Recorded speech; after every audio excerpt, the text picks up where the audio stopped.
भागवत जी का पूजन अर्चन करते हुए आरती में सम्मिलित होंगे, मंच पर ही रहेंगे। संयजमान के रूप में आदरणीय नीलकंठ त्रिपाठी जी मंच पर पधारेंगे। आदरणीय सुनील अग्रवाल जी वसना वाले।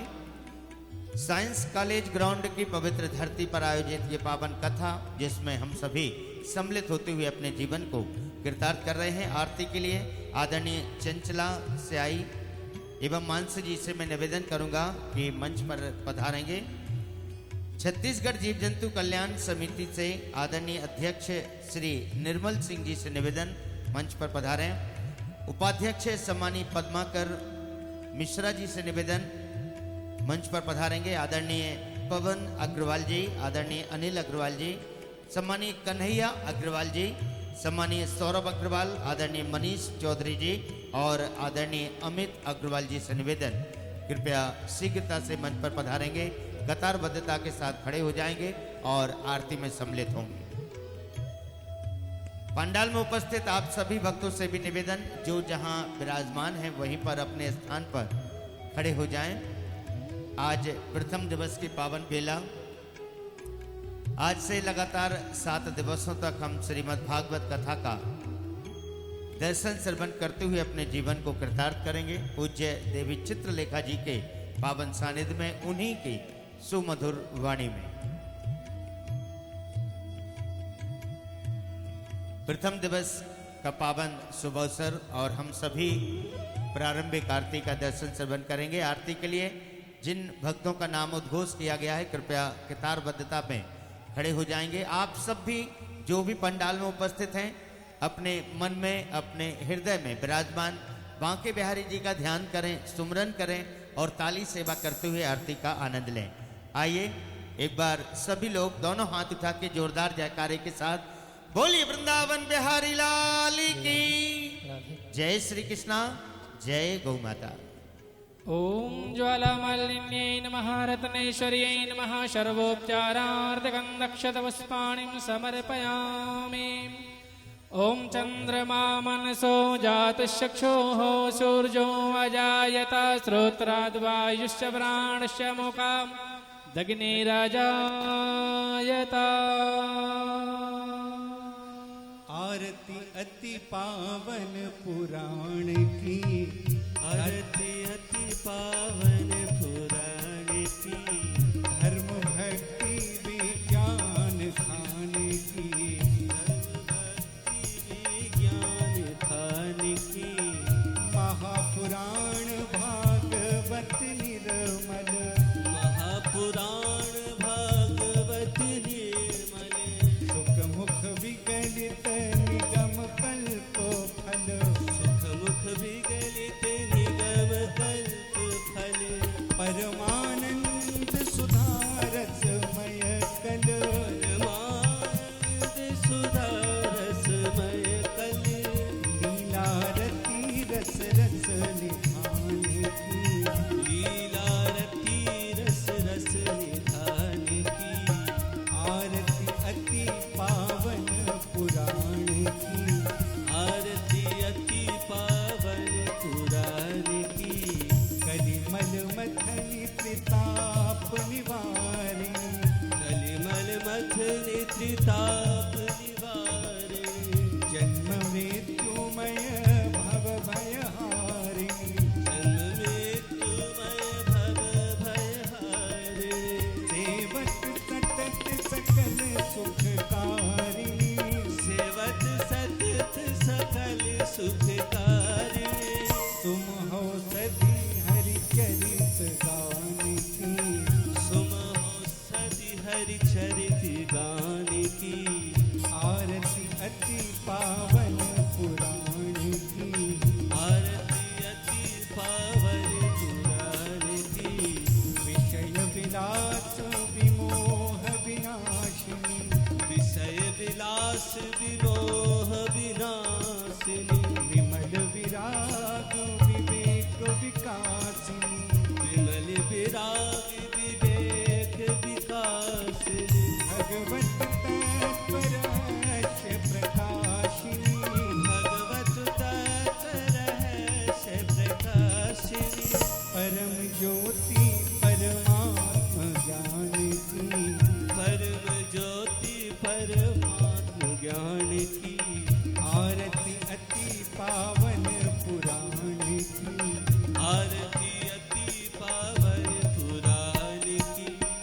परमहंस मुनि मन उल्लासिनी परमहंस मुनि मन उल्लासिनी रसिक हृदय रस रास विलासिनी रसिक हृदय रस रास विलासिनी मुक्ति मुक्ति रति प्रेम सुदासिनी मुक्ति मुक्ति रति प्रेम सुधासिनी कथा अकिंचन प्रिय सुजानकी कथा अकिंचन प्रिय सुजानकी आरती अति पावन पुराण की आरती अति पावन पुराण की धर्म भक्ति विज्ञान ध्यान की धर्म भक्ति विज्ञान ध्यान की आरती अति पावन पुराण की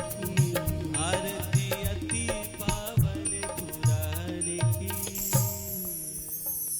ओम कर्तो निराजनं पुष्पादिबन्धनम् आरोग्यार्थे आत्मादिबन्धनं मन्त्रपुष्पाञ्जलिः ओम देवो शान्तिरन्तर्जगो शान्तिः पृथिवी शान्तिरापः शान्तिरोकदयः शान्तिः पणजपदयः शान्तिर्विश्वे देवाः शान्तिर्ब्रह्म शान्तिः सर्वगुण शान्तिः शान्तिरेव शान्तिः सामा शान्तिरेधिः हरिः ओम जदनेन जन्मयजन्त देवास्तानि धर्माणि प्रथमान्याशन्नः तेहनाकं महिमानः शजन्त चित्रपूर्वे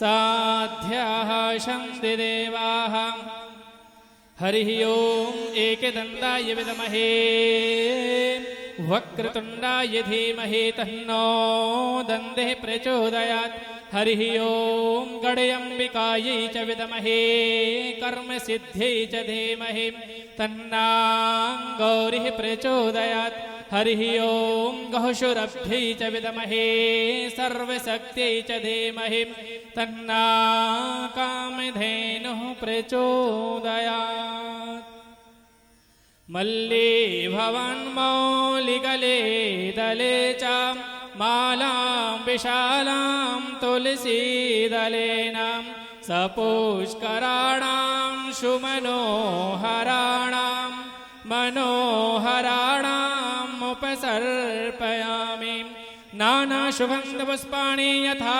कालोद्भवानि च पुष्पाञ्जलिर्मया दत्ता गृहाणि परमेश्वरः मन्त्रपुष्पाञ्जलिं समर्पयामि श्रीमद्भागवत महाप्राणपुरुषोत्तमाय नमः। बोलिए भागवत महापुराण की, वृंदावन बिहारी लाल की, व्यास जी महाराज की, सुखदेव जी महाराज की, राधा रानी सरकार की, सदगुरुदेव भगवान की जय जय श्री राधे, जय जय श्री राधे, जय जय श्री राधे।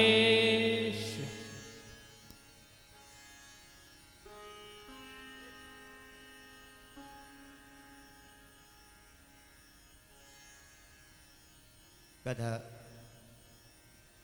के पावन दिवस में पधारे हुए सभी श्रद्धालु भक्तजनों का हृदय से अभिवादन और आरती के बाद मैं निवेदन करूंगा कृपया शीघ्रता से सभी अपना यथास्थान ग्रहण कर लें। रायपुर छत्तीसगढ़ की पवित्र धरती जिस पर विराजकर हम सभी श्रीमद् भागवत कथा का दर्शन और श्रवण करने जा रहे हैं। पूज्य देवी चित्रलेखा जी का पावन सानिध्य और उन्हीं की सुमधुर वाणी में हम सभी इस पावन कथा का रसास्वादन करेंगे, जो कि समर्पित है ब्रज वृंदावन की पवित्र गौवंश की पावन चिकित्सा सेवा में।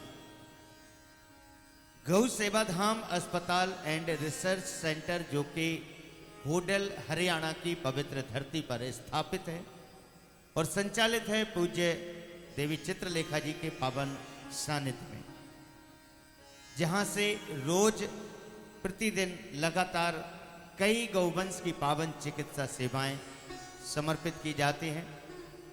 कई गौवंश के रोज नित्य प्रति ऑपरेशन किए जाते हैं, सभी छोटे बड़े ऑपरेशन। ये वो सभी गौवंश जो किसी न किसी घातक जानलेवा बीमारी से पीड़ित हैं, उन गौवंश का रेगुलर इलाज किया जाता है, उन्हें स्वस्थ किया जाता है, उन्हें उन बीमारियों से छुटकारा दिलाया जाता है, उन्हें स्वस्थ किया जाता है। ऐसी पावन चिकित्सा सेवाओं में आप सभी भक्तजनों ने, जिन्होंने आज के पावन दिवस में गौ सेवा धाम तक अपनी पावन सेवाएं समर्पित की, उनके कुछ पावन नाम हम सभी श्रवण करेंगे। उसके बाद हम सभी कथा के लिए पूज्य देवी जी से निवेदन करेंगे। आदरणीय कृष्णा देवी गुड़गांव से, जिन्होंने 5,100 रुपये की राशि समर्पित की है। श्री राम किशोर वर्मा साहब, जो कि दिल्ली से हैं, और 11,000 रुपये की राशि समर्पित कर रहे हैं। आदरणीय इंद्रजीत अरोरा साहब भरतपुर से 5,100 रुपये। सोमभा सिंगला जी, जो कि दिल्ली से, एक ऑपरेशन की पावन सेवा राशि। जो बीमार गौवंश के गौ सेवा धाम में नित्य प्रति ऑपरेशन किए जाते हैं, उन ऑपरेशन में आप भी सेवा का सौभाग्य प्राप्त कर सकते हैं। एक ऑपरेशन की जो पावन सेवा राशि है मात्र 7,100 रुपये, जो कि समर्पित कर रही हैं सौम्या सिंगला जी दिल्ली से। बहुत बहुत धन्यवाद। आदरणीय दर्शना देवी कामा राजस्थान से, एक ट्रॉली गौग्रास, जो बीमार गौवंश के लिए, उनके आहार के लिए, गौग्रास के लिए एक ट्रॉली गौग्रास की जो पावन सेवा राशि है मात्र 11,000 रुपये, जो कि समर्पित कर रही हैं आदरणीय दर्शना देवी जी कामा राजस्थान से। सोया मिश्रा जी बकारा से 5,000 रुपये की राशि। जगन्नाथ खुराना जी भोगा पंजाब से 5,000 रुपये की राशि समर्पित कर रहे हैं। आदरणीय प्रहलाद गुरनानी जी चापा छत्तीसगढ़ से 7,100 रुपये, यानी कि एक ऑपरेशन की पावन सेवा। सम्मानित संदीप कुमार जी गुप्ता साहब दिल्ली से 5,100 रुपये। आदरणीय शिव नारायण जी जायसवाल हुगली वेस्ट बंगाल से 5,100 रुपये। आदरणीय कपिल पारासर जी दिल्ली से 5,100 रुपये। रतन जी फ्रूट्स आगरा से 21,000 रुपये की राशि समर्पित की गई। एक बार जोरदार तालियों से सम्मान करें आदरणीय रतन जी फ्रूट्स। जयराम शोभित जी मन्नू रजना दिल्ली से 5,100 रुपये। सम्मानीय राजेंद्र प्रसाद गुप्ता जी ठाणे मुंबई से 5,000 रुपये की राशि समर्पित कर रहे हैं। एक ऑपरेशन की जो पावन सेवा मात्र 7,100 रुपये। एक ट्रॉली के लिए, गौग्रास के लिए 11,000 रुपये की राशि आपको समर्पित करनी है। एक ट्रॉली हरे घास के लिए मात्र 21,000 रुपये की राशि आपको समर्पित करनी है। गौ सेवा धाम के जो भी पावन और भी सेवा प्रकल्प हैं, आपके टेलीविजन स्क्रीन पर लगातार दर्शाए जा रहे हैं, प्रदर्शित किए जा रहे हैं। आप अपने पावन प्रसंगों को, परिवार के पावन प्रसंगों को, अपने जन्मदिन, शादी की सालगिरह या पूर्वजों की पुण्य स्मृति में भी गौ सेवा करने का परम पुण्य फल अर्जित कर सकते हैं। उन बीमार गौवंश की सेवा का करते हुए, वो परम सौभाग्य प्राप्त करते हुए, जो ब्रज वृंदावन की पवित्र धरती पर विचरण या विश्राम करती हैं, ऐसी पावन गौ माताओं की सेवा स्वयं भगवान श्री कृष्ण ने की है। आइए हम सब मिलकर भी उन बीमार गौवंश की पावन सेवा करते हुए अपने जीवन को धन्य करें। गौ सेवा धाम से जुड़ें, गौ सेवा धाम के पावन सेवा प्रकल्पों से जुड़ें। आपके टेलीविजन स्क्रीन पर लगातार आपके अपने गौ सेवा धाम के जो सेवा मोबाइल्स नंबर्स हैं वो दर्शाए जा रहे हैं, दिखाए जा रहे हैं, जिन पर संपर्क करते हुए आप अपने मन में, हृदय में जो भी सत्प्रेरणा जागृत हो रही है, गौ सेवा धाम तक पहुंचा सकते हैं, ताकि कथा के विश्राम में इस धर्म मंच से, आस्था टेलीविजन चैनल के माध्यम से आपके पावन दान और नाम को संपूर्ण विश्व तक पहुंचाया जा सके। आइए प्रथम दिवस की पावन बेला पूज्य देवी जी के पावन कमल चरणों में श्रद्धामय नमन करते हुए कथा में प्रवेश करते हैं। सभी दोनों हाथ उठा के जोरदार जयकारे के साथ बोलिए वृंदावन बिहारी लाल की जय। श्री कृष्णा, जय गौ माता।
कृष्णाय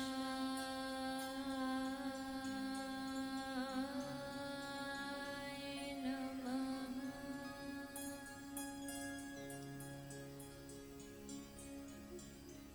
श्री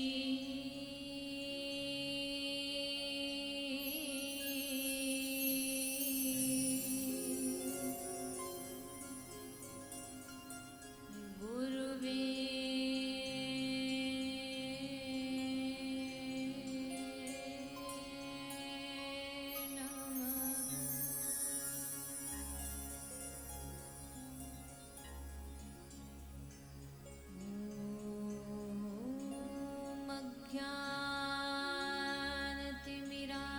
ज्ञानतिमिरान्धस्य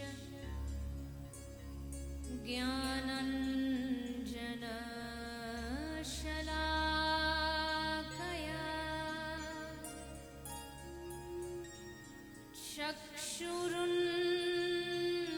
चक्षुरुन्मीलितं येन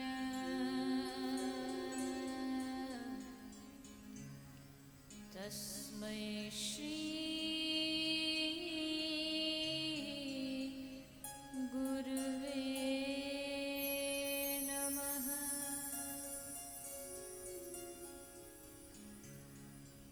वन्देऽहं श्रीगुरो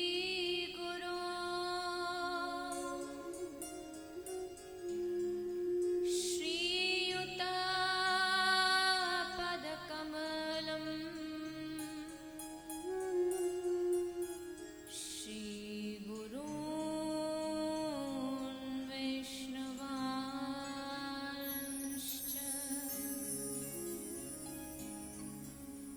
श्रीरूपं साग्रजातं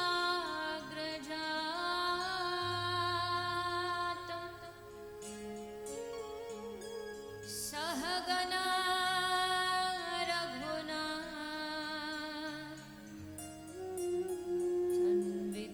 तं सजीवम्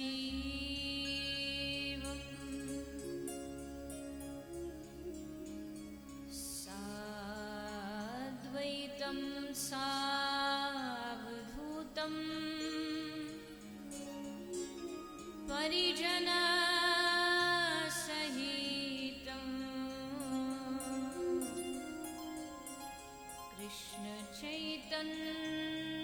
कृष्णचैतन्य देवम्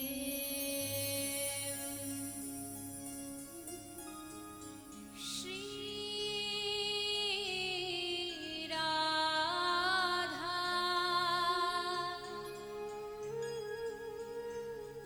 कृष्ण पदान्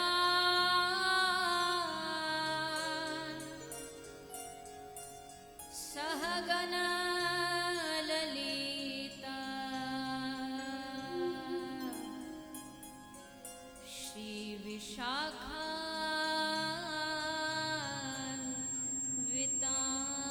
श्रीविशाखान्वितांश्च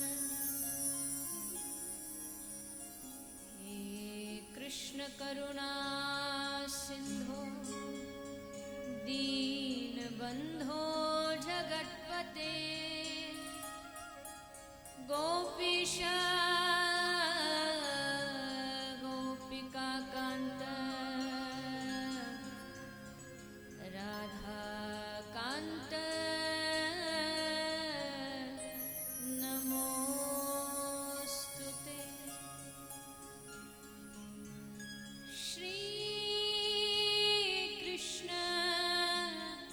चैतन्य प्रभो नित्यानन्द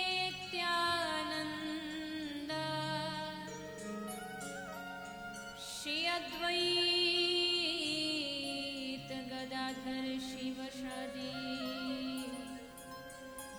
गौरभक्त वृंद।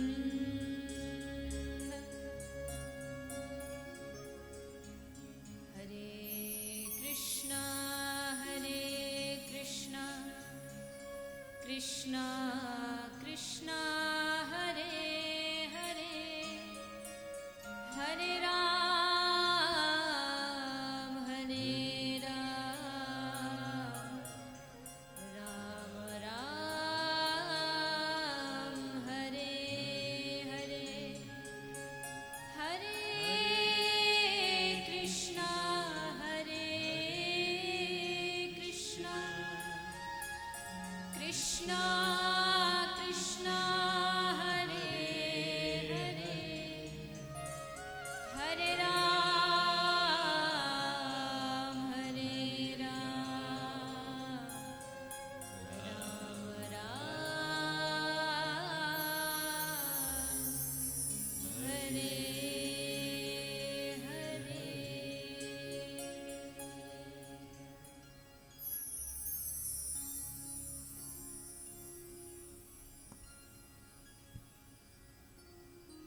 कृष्ण हरे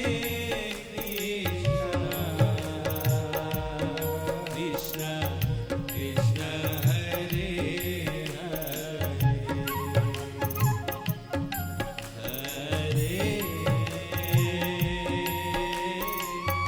राम हरे राम राम राम हरे हरे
राधे गोविंद गोविंद राधे राधे राधे गोविंद गोविंद राधे राधे राधे गोविंद गोविंद राधे राधे गोविंद गोविंद राधे राधे गोविंद गोविंद राधे गोविंद गोविंद राधे राधे गोविंद गोविंद राधे गोविंद गोविंद राधे राधे गोविंद गोविंद राधे गोविंद गोविंद राधे राधे गोविंद गोविंद राधे गोविंद गोविंद राधे बोलिए वृंदावन बिहारी लाल की जय श्री राधा रानी सरकार की जय श्रीमद् भागवत महापुराण की श्री सद्गुरुदेव भगवान की जय श्री गौ माता की जय जय जय श्री राधे जय जय श्री राधे जय जय श्री राधे निताई गौर हरि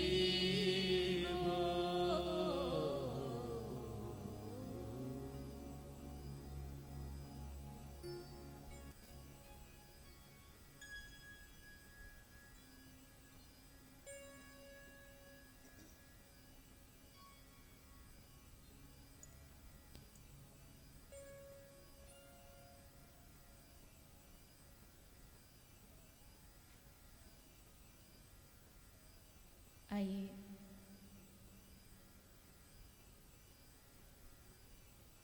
चित सार सिंधु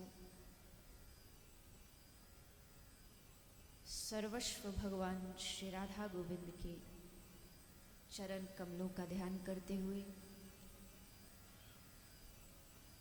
सभी श्रीमद् भागवत गंगा में प्रवेश करें।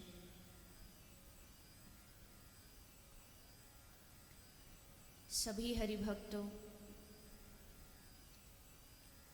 वैष्णव जनों के चरणों में व्यासपीठ की ओर से आप सभी को मेरा प्रणाम।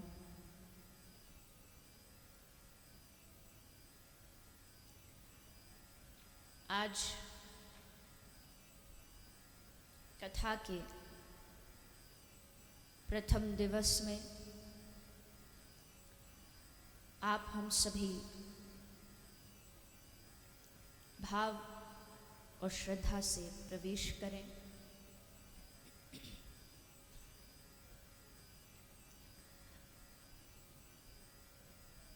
बिनु सत्संग विवेक न होई, राम कृपा बिन सुलभ न सोई।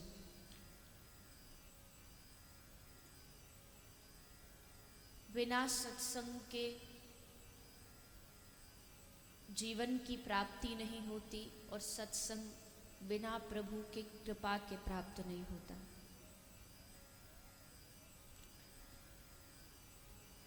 इस रायपुर की धरती पर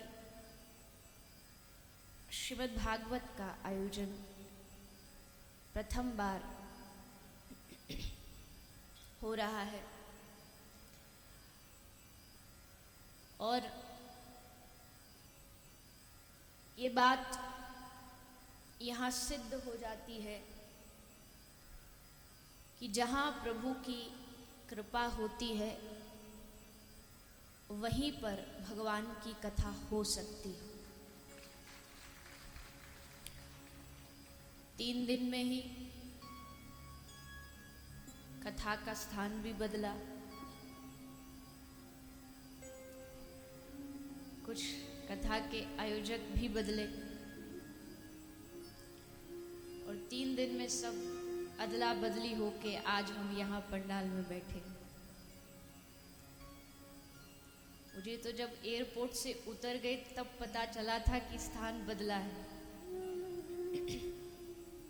अभी भी यहाँ 2-3 भाई बहन ऐसे आए हैं जो पहले जिस ग्राउंड में शायद आउटडोर स्टेडियम कुछ नाम था, वहाँ कथा होने जा रही थी, वो आज भी वहाँ पहुँच गए और फिर हाँ भाई हाथ उठा रहे हैं।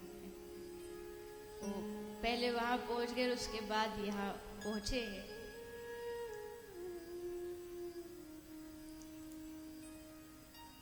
कथा के जो कार्य करनी थी उसमें भी कुछ बदलाव हुआ। मुझे वैसे अभी अच्छे से पता नहीं, पर जितना भी अभी तक सूचना यही प्राप्त हुई है, तो इस बात पर ये दृष्टांत बिल्कुल सिद्ध हो जाता है। बाबा भोलेनाथ और मैया पार्वती कहीं से निकल के जा रहे थे, तो एक खाली स्थान पड़ा था। तो खाली स्थान को देख के भोलेनाथ जी ने हाथ झुका के, उसको हाथ जोड़ के सर झुका के प्रणाम किया। तो मैया पार्वती पूछती, आप ये जगह को प्रणाम क्यों कर रहे हो? यहाँ तो ना मंदिर है, ना शिवालय है, ना गुरुद्वारा है, और ना ही यहाँ कोई संत बैठा है, ना किसी संत की कुटिया है, फिर आप झुक के प्रणाम क्यों कर रहे हो?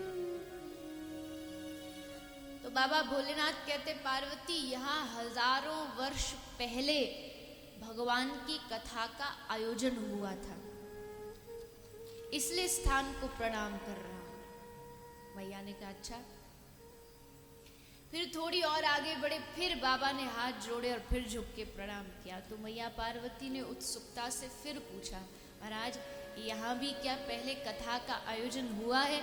भोलेनाथ जी ने कहा नहीं, यहाँ आयोजन हुआ नहीं, यह 1000 साल बाद आयोजन होने वाला है, इसलिए स्थान को प्रणाम करना। तो स्थान भी हजारों वर्ष नहीं, न जाने सदियों से निश्चित होगा कि इसी स्थान पर, इसी क्षण, इसी तारीख ये भागवत का आयोजन होने वाला है। बस फर्क इतना है कि हमें 3 दिन पहले ही पता चलता है, बाकी ठाकुर जी के कैलेंडर में सब पहले से रजिस्टर होता है। उनको यही कथा सुनवाना था, इसलिए कुछ मतभेद होते होते होते हम सब यहाँ पहुँच गए। खैर, भागवत कथा की गंगा इस रायपुर छत्तीसगढ़ की भूमि पर आज से प्रारंभ हो रही है। जब हिमालय पिघलता है तो सरिता बहती है।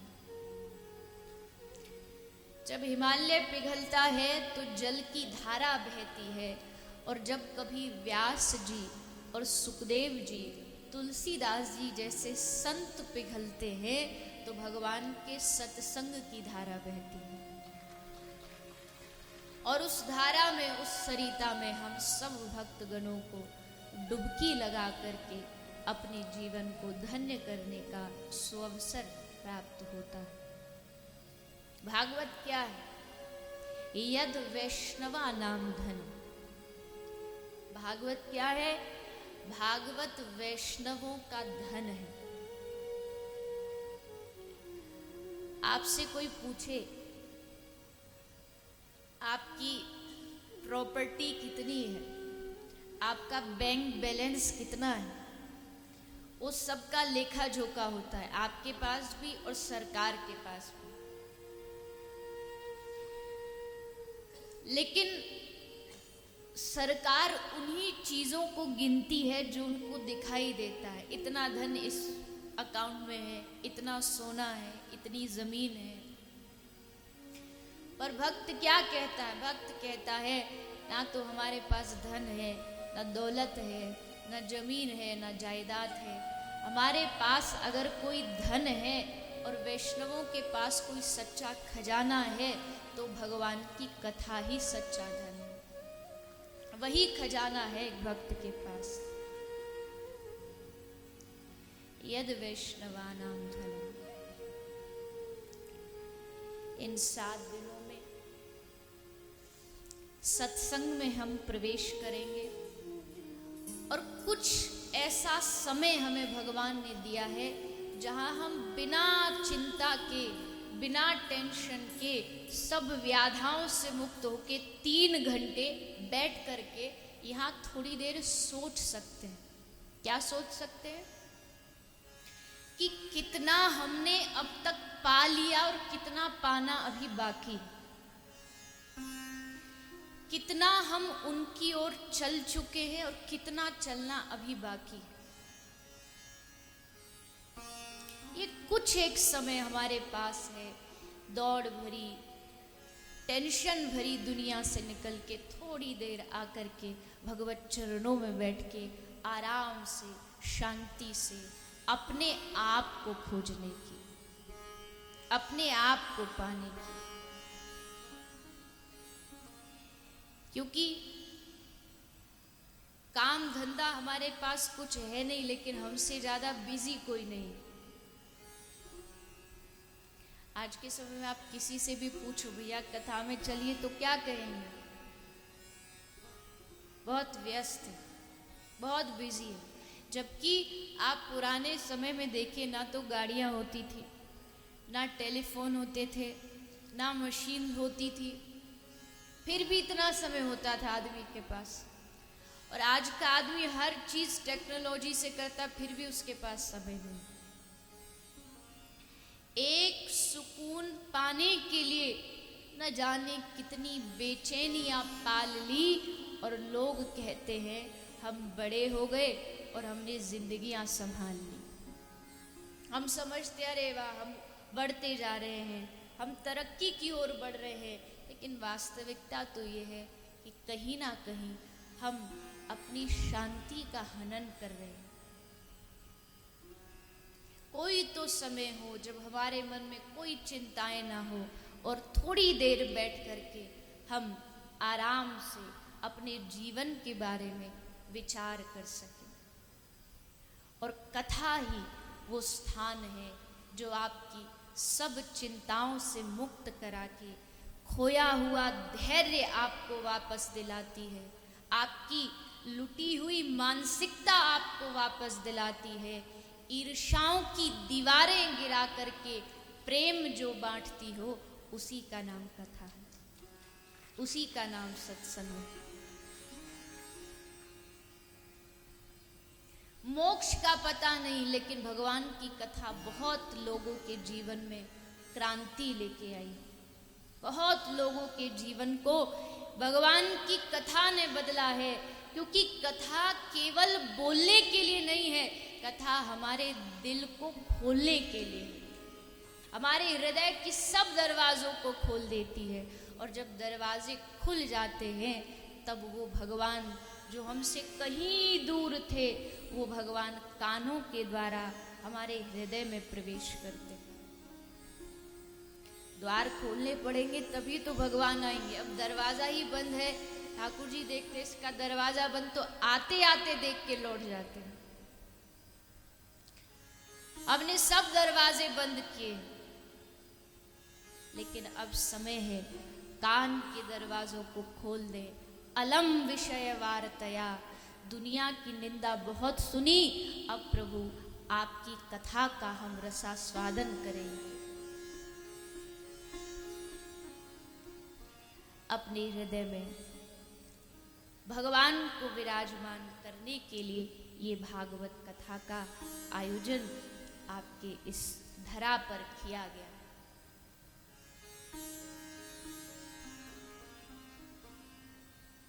एक कहावत है, 100 काम छोड़ करके भोजन करना चाहिए। कुछ ऐसी मुझे अच्छे से मालूम नहीं, बाकी लगभग ऐसी है। और 1000 काम छोड़ करके भजन करना चाहिए। लेकिन भजन तो हमसे होता नहीं, हम 1000 लाखों काम छोड़ के बस भोजन करना जानते। कथा में भी उसी के में ज्यादा आनंद आता है जिस वक्ता की कथा में प्रसाद बढ़िया मिलता है। ले महाराज ज्ञान तो कहीं भी मिल जाएगा, पंडाल में आने की क्या जरूरत। टीवी पर देख लो और गूगलम शरणम गच्छामि, वहां से मिल जाएगा। तो कथा तो उसी वक्ता की बढ़िया जहाँ खाने को अच्छा मिलता, बाकी तो ज्ञान व्यान तो सब महाराज बाद की बात। कुछ लोग होते हैं ना, वो जीते ही खाने के लिए, जीते ही वो उनको अच्छा अच्छा खाने को मिल जाए बस।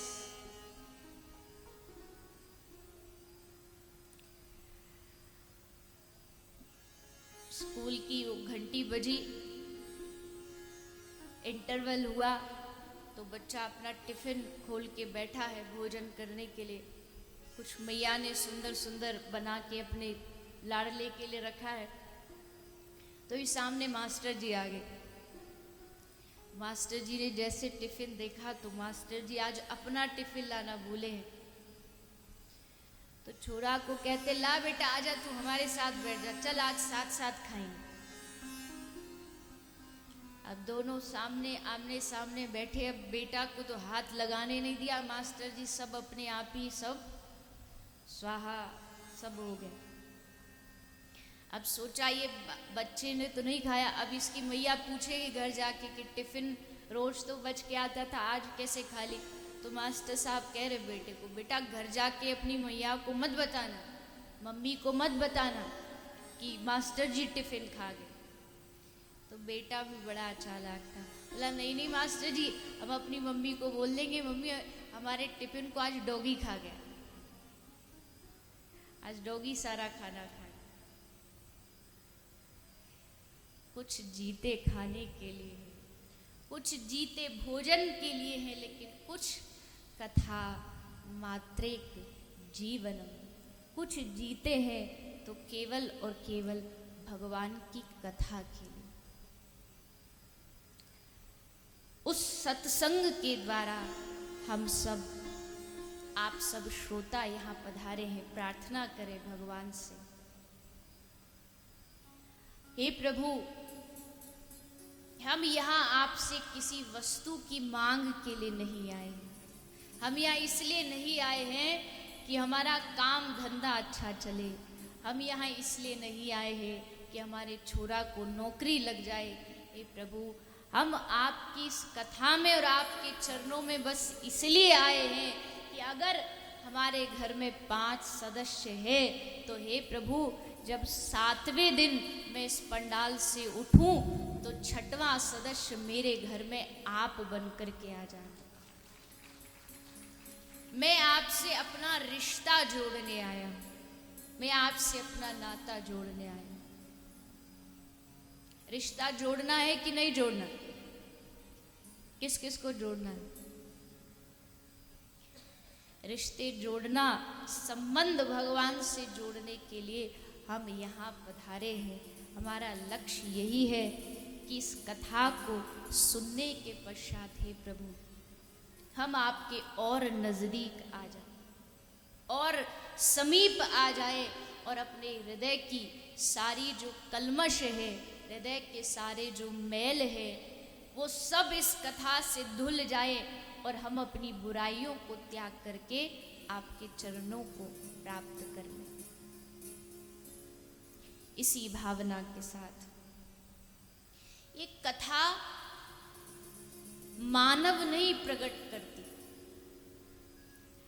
कथा मानवता प्रकट करती। आज के समय में इंसान तो हर स्थान पर पैदा हो रहा है, पर इंसानियत पैदा हो रही है या नहीं ये नहीं पता। किसी ने सच ही कहा है, जितनी भीड़ बढ़ती जा रही है जमाने में, लोग उतना ही अकेले होते जा रहे हैं। मानव आपको हर स्थान पर मिल जाएगा, हर रोज लाखों मानवों का जन्म होता है, लेकिन मजा तो तब आए जब हर स्थान पर मानवता का जन्म। और कथा मानवता प्रकट करती है। एक माँ के गर्भ से मानव जन्म लेता है, इंसान जन्म लेता है, पर कथा इंसानियत को जन्म देती है।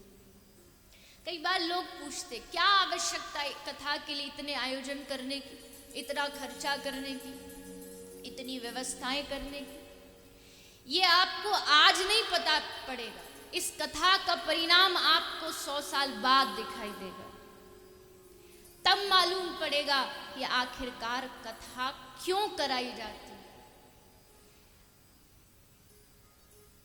1 साल जीना है, किसी को 1 साल जीना है तो गेहूं बो दो, किसी को 10 साल जीना है तो आम का अमरूद का पेड़ बो दो, लेकिन सदियों तक जीना है तो हर व्यक्ति के हृदय में इंसानियत बो दो। फिर देखिए, एक आध साल नहीं, 10 साल 100 साल नहीं, ये कथा की गूंज सदियों तक गूंजेगी और ये हो भी रहा है। कथा का ना तो आज तक कोई अंत आया है और ना कभी अंत आएगा। लोग पूछते, अरे ये कथा से क्या आप कभी बोर नहीं होते, ऊब नहीं जाते, इतनी कथा कथा कथा। अरे हमसे पहले तो ये जितने श्रोता कथा में आते, इनसे पूछो, क्या तुम कथा में ऊब नहीं जाते? जहाँ भी आपको सुनाई पड़ता है कि कथा होने जा रही है, कथा का आयोजन होने जा रहा, तुरंत बोरिया बिस्तर उठा के कथा में चल देते। क्या कथा से बोर नहीं होते? ये तो वैसी बात है जैसी आप एक मछली को पूछो कि मछली इतना जीवन पानी में रहते रहते क्या पानी से ऊब नहीं जाती? मछली पानी से ऊब नहीं सकती। क्यों? क्योंकि जल ही उसका जीवन है। वैष्णव भी कथा से कभी ऊब नहीं सकते। क्यों? क्योंकि कथा ही उनका जीवन है। किसी वैष्णव को कान में ये सुनने को मिल जाए कि कथा होने जा रही है, आहा, आनंद मिल जाता है। अब हमें 7 दिन तक आराम से भगवान की कथा सुनने का अवसर प्राप्त होगा। हृदय गदगद हो जाता है। ये सच्चे श्रोताओं की लक्षण है।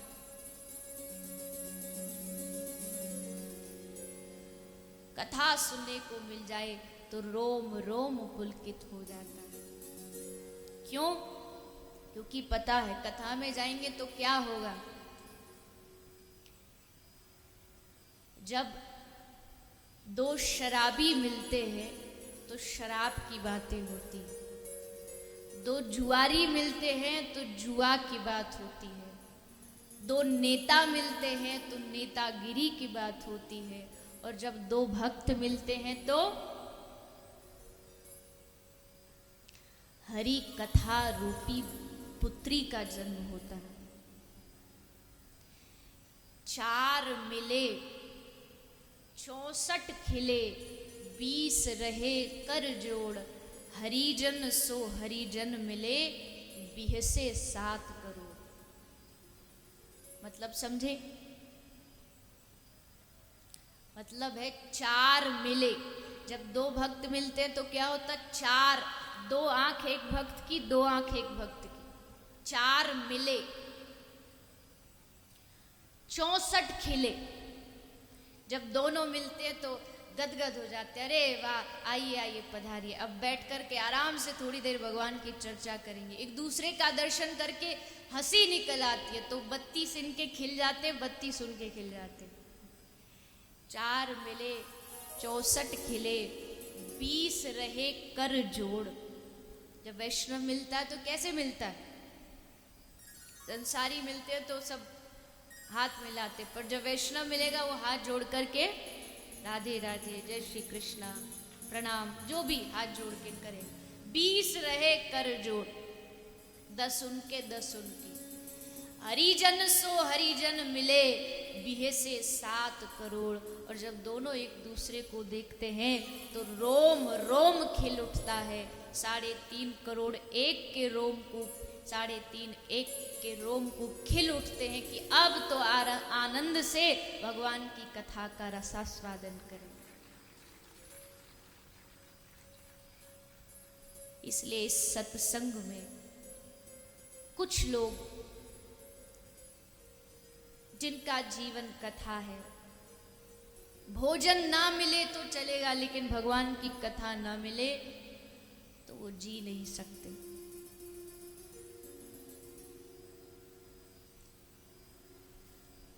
इसलिए समाज को संभालने का वैसे तो सभी का दायित्व है, पर 4 लोगों का सबसे बड़ा दायित्व है समाज को सही दिशा में रखने का। कौन से? पहला है चित्रकार। चित्रकार मतलब जो टीवी पर आपको दिखाई देते हैं, जो चित्रों के माध्यम से पिक्चर, फिल्म, नाटक के माध्यम से उन लोगों का दायित्व बनता है कि समाज को सही दिशा दे। एक महान संत का वचन है कि अगर देश के चरित्र को बदलना है तो लोगों के घर के चित्रों को बदल दो, देश का चरित्र अपने आप बदल जाएगा। आजकल जहां बच्चे जन्म से ही लेकर के टीवियों के माध्यम से मार पीट ये सब देखते हैं, शराब पीना, सिगरेट पीना, उनको लगता है यही हमारे आदर्श है, इनके जैसा हम नाटक करेंगे तो हम भी हीरो माने जाएंगे। लेकिन चित्रकार जो नाटक कर रहे हैं उनका दायित्व है कि समाज को कोई ऐसा मैसेज, संदेश ना जाए जिससे कि समाज भ्रमित हो जाए, कुछ अच्छा संदेश पहुंचाए। चित्रकार। दूसरा है पत्रकार। इन लोगों पर भी समाज का बहुत बड़ा दायित्व है। चाहे तो जिस खबर को कैसे भी परोस सकते हैं, प्रकाशित कर सकते हैं, लेकिन ध्यान रखना चाहिए कि सत्य को सत्य और झूठ को झूठ ही लोगों तक पहुंचाते। तीसरा है साहित्यकार, जो अपने साहित्य के माध्यम से समाज तक एक अच्छा संदेश पहुंचाते हैं। पत्रकार, चित्रकार, साहित्यकार और चौथा है भगवान की कथाकार। भले ऊपर बैठ जाए, भले हमारे लिए थोड़ी ऊंची गद्दी बना दी जाए, लेकिन ये कभी नहीं भूलना चाहिए कि जो समाज नीचे बैठा है वो वैष्णव, वो भक्तों का समाज है।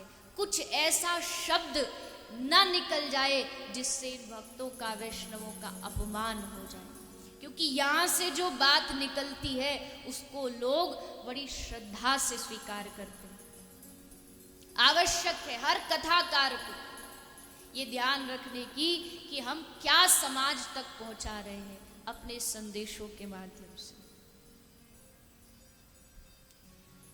तो इस कथा में हम सब प्रवेश कर रहे हैं। आज कथा का प्रथम दिन है। कथा के प्रथम दिन में पहला दिन तो परिचय का दिन होता है, महात्म्य का दिन होता है।